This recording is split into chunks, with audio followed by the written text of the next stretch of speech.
Hello guys! For today's video, nagluto ako ngayon ng ating favorite na gulay, yung ating munggo na may halong tinapa. At ito guys, mag-umpisa na tayo ng ating pagluto. Ayan, nagisa muna ako dito ng sibuyas. Ang una kong ginisa yung ating sibuyas kasi matagal ito maluto kaysa sa bawang. Ayan. So, halo-haluin lang natin guys hanggang sa mag-brown ng konti bago natin ilagay ang ating bawang. Ayan. So, kailangan nating halo-haluin guys. At lagyan na natin ang ating bawang. So, marami ang nilagay ko dyan na bawang guys kasi mas gusto ko yung maraming bawang. Ayan. Depende sa inyo guys kung ano kung gaano karami ang iyong ilalagay. Sa akin kasi medyo maraming bawang at sibuyas. Ayan. So, pagkatapos niyan, nilagay ko na ang 2 pirasong kamatis. Ayan. Lagi akong may kamatis sa paggisa ng ating munggo kasi pampasarap din yan guys, ang ating kamatis. Ayan. So, 2 lang ang ginamit ko dito para hindi siya mag-asim. Para hindi siya maasim ang sabaw.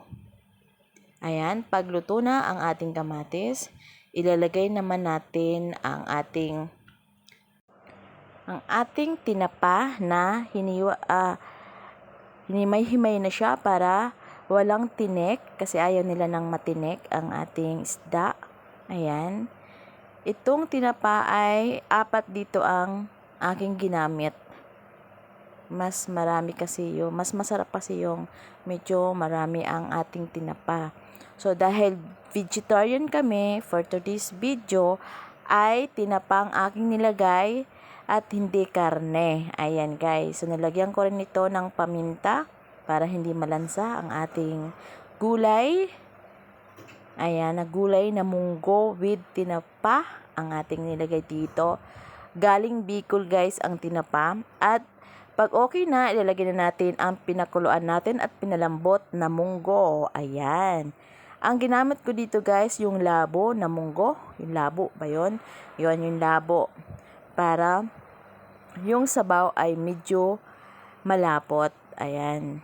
So, kahit damihan mo siya ng sabaw. Ayan. So, nilagyan ko pa ulit ng sabaw. Isang tasang sabaw para marami ang ating sabaw sa ating gulay. Ayan. Ayan guys. So, masarap ito. Lalo na pagka-partner ay yung ating pipritong galunggong or kahit anong prito basta isda guys. So, masarap ito. At nilagyan ko rin ito ng sili na kinuha ko doon sa aking mini garden. Ayan. At ayan, haluin lang natin guys. Haluin lang natin at syempre nilagyan ko ito ng pambalasa, yung ating Knorr cubes, yung pork Knorr cubes para pambalasa. Parang may na din no, parang may pork na rin siya. At 1 piraso lang ang akin nilagay dito guys. Ayan. So syempre titikpanin natin kung ito ba ay tama na sa timpla at kung hindi pa ay dagdagan lang natin ng konting asin.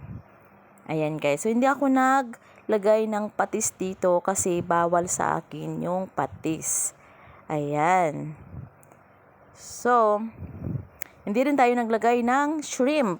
Kasi dati, nilagyan ko to ng hipon para mas masarap yung lasa ng sabaw. Pero ngayon guys, dahil vegetarian tayo at wala tayong kahit anong nilagay dito, kundi isda lang, ito ay masarap na rin.